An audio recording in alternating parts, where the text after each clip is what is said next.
Marwari media आप देख रहे हैं। आज है 22 मई 2024 बुधवार का दिन और हिंदू तिथि बैसाख माह की चतुर्दशी है। नजर डालते हैं आज की बड़ी खबरों पर। शुरुआत कर देते हैं दुनिया की सबसे बड़ी खबर के साथ। बड़ी खबर, ईरान के राष्ट्रपति इब्राहिम रईसी की रविवार को हेलीकॉप्टर क्रैश में मौत हो गई थी। इसके अलावा ईरान के विदेश मंत्री समेत कुल 9 लोगों ने हादसे में अपनी जान गंवा दी थी।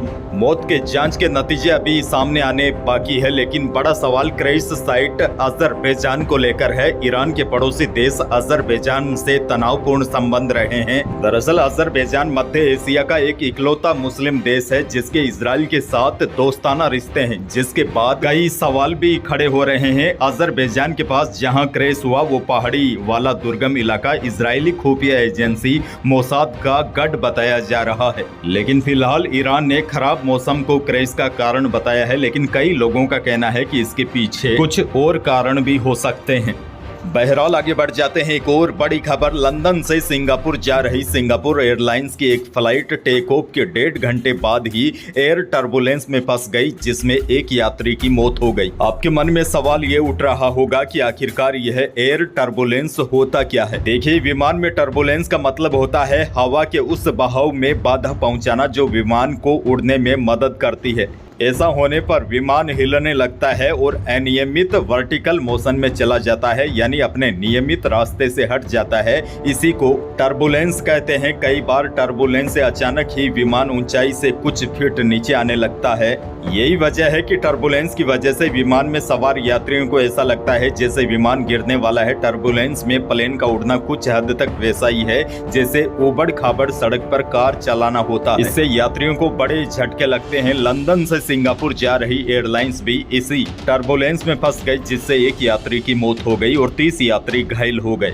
आगे बढ़ जाते हैं। राजनीति के जानकार प्रशांत किशोर ने दावा किया है कि लोकसभा चुनाव 2024 में भाजपा को 370 सीटें नहीं मिलेगी। उन्होंने आगे कहा है कि पीएम मोदी के खिलाफ लोगों में गुस्सा नहीं है, इसीलिए नतीजे 2019 चुनाव की तरह रहेंगे। भाजपा को लगभग 300 सीटें मिलेगी। प्रशांत ने यह बातें एक टीवी इंटरव्यू में कही है। उन्होंने कहा, मुझे लगता है कि भाजपा को 303 या फिर शायद उससे थोड़ी बेहतर सीटें मिल सकती है। दरअसल आपको बता दूं, प्रशांत किशोर एक राजनीतिक रणनीतिकार और व्यवसायिक रणनीतिकार है। किशोर ने बीजेपी, कांग्रेस, अरविंद केजरीवाल की पार्टी आप, वहीं वाईएसआरसीपी, डीएमके और टीएमसी के लिए राजनीतिक रणनीतिकार के रूप में काम किया है। इसीलिए प्रशांत किशोर का बयान काफी महत्वपूर्ण हो जाता है। प्रशांत किशोर एक चर्चित भारतीय चुनाव रणनीतिकार है। इन्होंने दावा किया है कि बीजेपी को लोकसभा चुनाव में 303 सीटें मिल सकती है। आगे बढ़ते हैं। राजस्थान से बड़ी खबर, राजस्थान के लोग अभी बिजली कटौती से परेशान है। इस मामले को लेकर अब पूर्व मुख्यमंत्री अशोक गहलोत ने बीजेपी को जमकर घेरा है।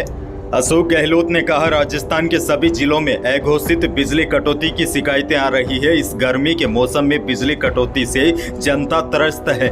गहलोत ने कहा, भाजपा के घोषणा पत्र में पेज संख्या 15 पर राजस्थान में 24 घंटे घरेलू बिजली का वादा किया गया था, लेकिन यह वादा पूरी तरीके से हवाई साबित हो रहा है। गहलोत ने कहा, मुख्यमंत्री जी को 6 महीने से जारी भारत भ्रमण छोड़कर प्रदेश की जनता की ओर देखना चाहिए, जो इस भीषण गर्मी में बिजली कटौती से त्रस्त है। वैसे आपको बता दूं, चाहे सरकार कांग्रेस की हो या बीजेपी की, बिजली कटौती की समस्या राजस्थान में यूं ही बरकरार है। आगे बढ़ जाते हैं। राजस्थान के लोगों के लिए एक और अच्छी खबर, पंजाब में जारी किसान आंदोलन खत्म होने के बाद उत्तर पश्चिमी रेलवे ने 16 रद्द ट्रेनों का संचालन बहाल कर दिया है। दरअसल यह ट्रेनें पिछले कई दिनों से रद्द चल रही थी, जिसकी वजह से यात्रियों को काफी ज्यादा परेशान होना पड़ रहा था। लेकिन अब इन 16 रद्द ट्रेनों का संचालन बहाल कर दिया है। इसमें राजस्थान की 10 ट्रेनें शामिल है। वहीं रेक की कमी की वजह से फिलहाल 4 ट्रेनों को आंशिक तौर पर रद्द किया गया है। इनका संचालन भी जल्द शुरू होगा।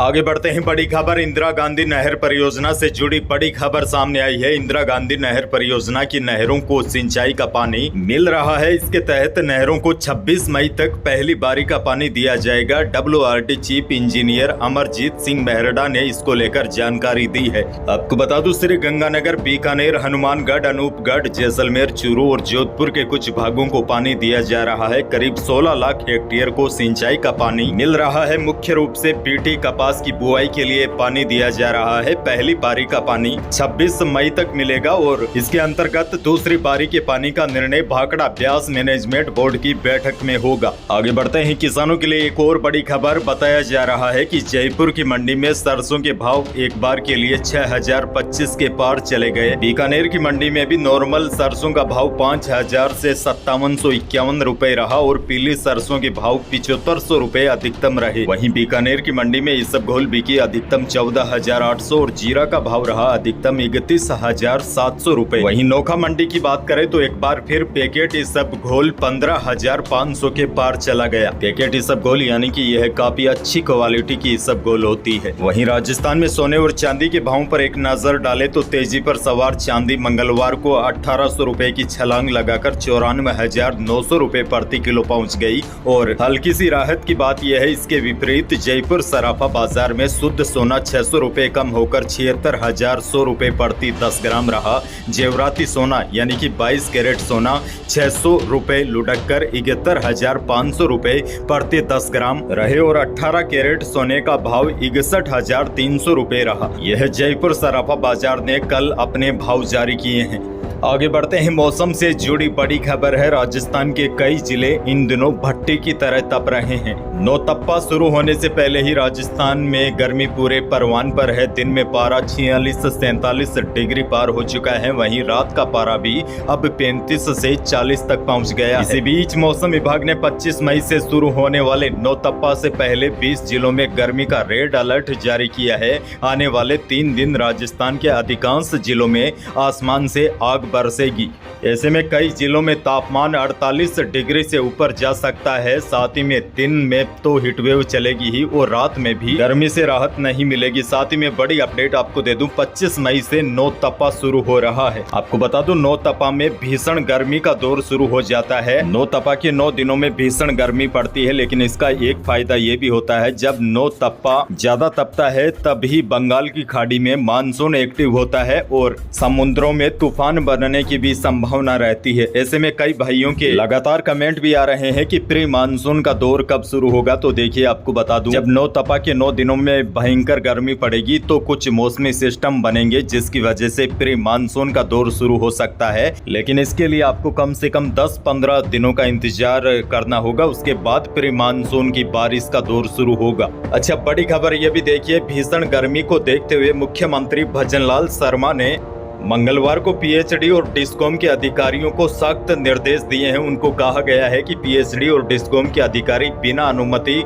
मुख्यालय नहीं छोड़ सकेंगे, क्योंकि भीषण गर्मी की वजह से राजस्थान में पानी की सप्लाई के साथ बिजली की सप्लाई भी सुचारू रूप से नहीं हो पा रही है। आम जनता बिजली और पानी से परेशान है। इसीलिए सीएम ने सख्त निर्देश देते हुए कहा है कि पीएचडी और डिस्कॉम के अधिकारी बिना अनुमति मुख्यालय नहीं छोड़ सकेंगे। तो यही थी प्रदेश और देश की आज की कुछ बड़ी और महत्वपूर्ण खबरें। वीडियो को लाइक करना बिल्कुल न भूलिए और चैनल पर नए हैं तो सब्सक्राइब भी कर लीजिए ताकि आप अपडेट रहे बड़ी और काम की खबरों से। धन्यवाद।